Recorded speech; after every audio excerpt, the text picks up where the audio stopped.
Hello everyone, I welcome you again on this 10 minutes a day series. So the topic of our today's discussion is delivery models part 1.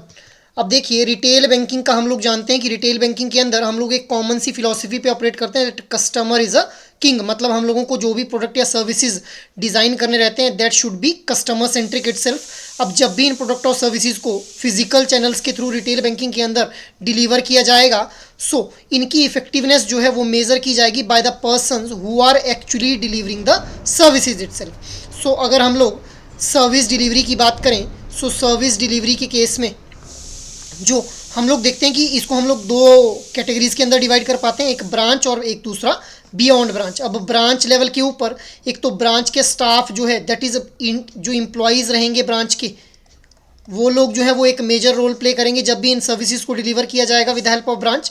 इसके अलावा dedicated marketing managers को higher किया जाता है जो कि mostly आप लोगों को एमबीए बैकग्राउंड से देखने को मिलते हैं और उनको कैंपस से ही प्लेस किया जाता है।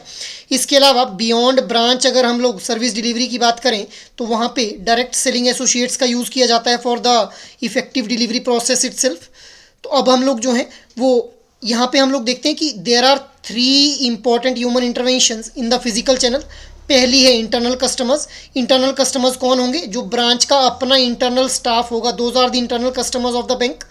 Next is specialized marketing personnels जिनको हायर किया जाता है for designing the marketing strategies and implementing the marketing strategies itself. Next is direct selling associates. अब ये जो डायरेक्ट सेलिंग एसोसिएट्स हैं ये बहुत ही इंपॉर्टेंट रोल प्ले करते हैं क्योंकि ये वो एसोसिएट्स होते हैं जो कि बैंक हायर करता है जिनको उन एरियाज़ में अपनी सर्विसेज को प्रोवाइड करवाने के लिए जहाँ पे बैंक खुद अपने आप जो है वो नहीं रीच आउट कर सकता।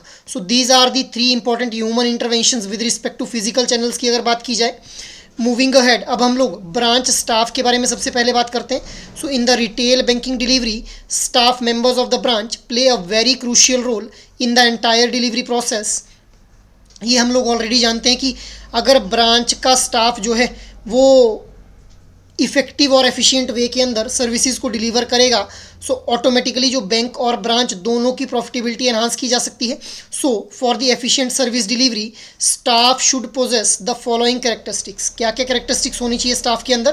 Cross selling the right product to match their requirements, post sale services, follow up for customer satisfaction, understanding customer profile, his income level, his financial profile, his needs, his requirement of financial products and his life stages। मतलब एक जो branch का staff है उसको एक customer की holistic understanding होनी चाहिए कि कितना उसका इनकम लेवल है, क्या उसकी जो है वो कौन सी लाइफ स्टेज के अंदर अभी है और उसके कौन कौन से फाइनेंशियल प्रोडक्ट्स की जो है उसको अभी नीड है ताकि उसको उसी तरह का प्रोडक्ट फिर बाद में ऑफर किया जा सके।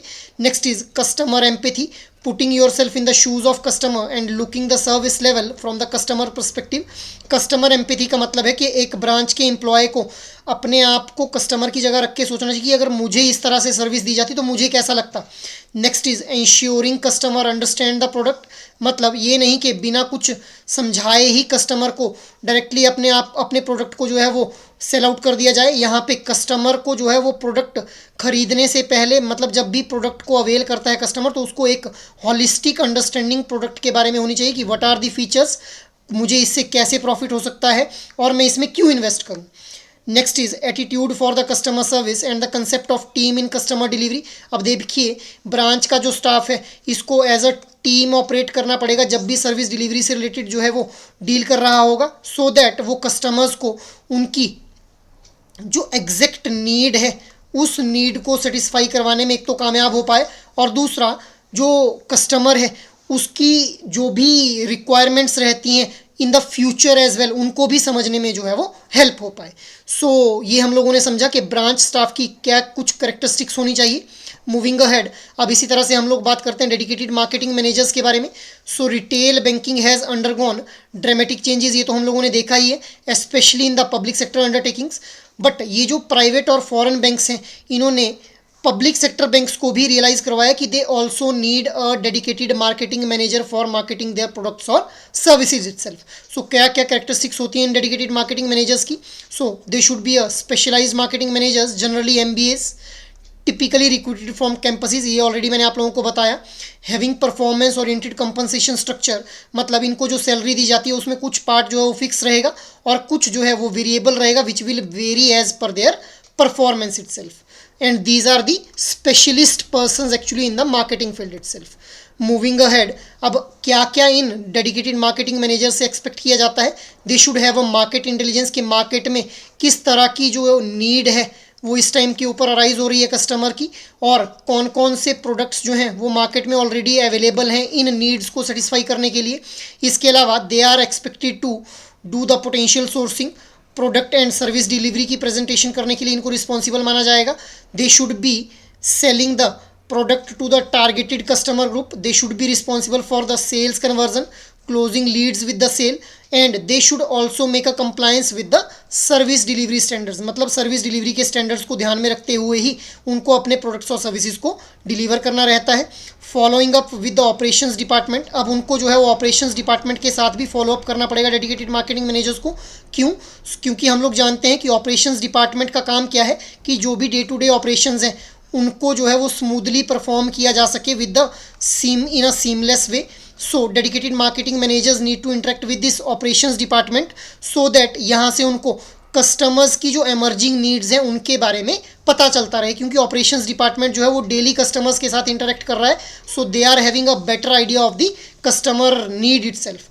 Next is customer relationship management on a continuous basis for improving the loyalty factor as well as the additional sales. अब ये जो dedicated marketing managers है, they need to maintain a good healthy customer relationship on a continuous basis so that customers का जो loyalty factor है वो भी increase करे, और एक बैंक के लिए जो है वो additional sales भी ये लोग जो है वो लेकर के आए with the help of retaining those loyal customers for a longer time.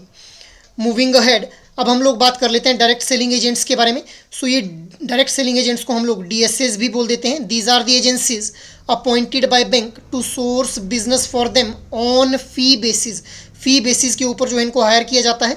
The concept of direct selling agents was pioneered by foreign banks itself. अब किस तरह से ये जो डायरेक्ट सेलिंग एजेंट्स हैं ये फंक्शन करते हैं?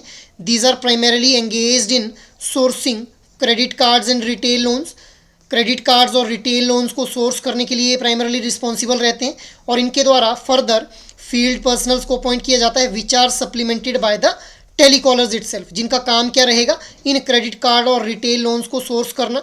इसके अलावा they start the marketing process, follow up to meet the customer and convert them into the sales itself, but the scrutiny and KYC formalities are done by the bank itself, मतलब जो know your customer की formalities हैं और scrutiny की formalities हैं वो bank के द्वारा खुद ही परफॉर्म की जाएंगी, वहाँ पे इन DSAs का कोई भी रोल नहीं रहता है। अब क्या ज़रूरत क्या पड़ी इन DSAs की? So unmatched with the public sector bank in term of reach, private sector bank see this as the only way in which they can grow their scale, मतलब क्योंकि हम लोग जानते हैं कि पब्लिक सेक्टर बैंक्स की reach बहुत ज़्यादा है, तो प्राइवेट सेक्टर बैंक्स को ये DSAs ही एक ऐसा मीडियम दिखे जिसके थ्रू ये अपने बिजनेस को जो है वो स्केल अप कर सकते हैं। Moving ahead, DSAs plays a vital role in mobilizing business, and more than 70% of the retail asset portfolio including home loans are sourced through these direct selling agents, मतलब जो ये डायरेक्ट सेलिंग एजेंट्स हैं ये बहुत ही important role play करते हैं। ये जो रिटेल एसेट पोर्टफोलियो है इसको, इसके अंदर जो ये हाउसिंग लोन्स वगैरह को सोर्स करने का काम रहता है, मोर देन 70% जो इसकी सोर्सिंग की जाती है वो की जाती है with the help of this DSAs itself. Through DSAs private banks were able to achieve door step banking. Through the DSAs cost of delivery of service has considerably reduced. अब क्योंकि इन डायरेक्ट सेलिंग एजेंट्स को फी basis के ऊपर higher किया जाता है तो cost of जो डिलीवरी की सर्विस है, उस जो डिलीवरी ऑफ सर्विस की कॉस्ट है वो भी ऑटोमेटिकली रिड्यूस होती हुई देखने को मिलती है।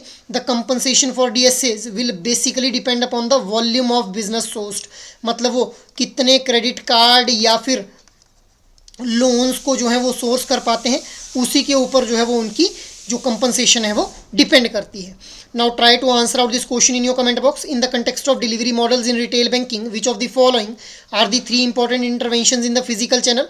Staff of the bank, direct marketing personals, direct selling associates, design of the bank app. 4 options आप लोगों के पास दी गई हैं। So try to answer out this question in your comment box. अब लास्ट सेशन में मैंने आप लोगों से क्वेश्चन पूछा था, which of the following is not correct regarding UPI? So the right answer for this question will be option C, because यहाँ पे लिखा हुआ है payments can be done using Aadhaar number, virtual address, but not account number. Account number की help से भी UPI के through जो है वो पेमेंट की जा सकती है। So that is all for today's discussion. अगर ये सेशन आप लोगों को अच्छा लगा हो तो इस सेशन को लाइक, शेयर और सब्सक्राइब कर लें। और अगर आपकी कोई भी क्वेरी है तो you can mail us on hello@edutap.co.in। जय हिंद।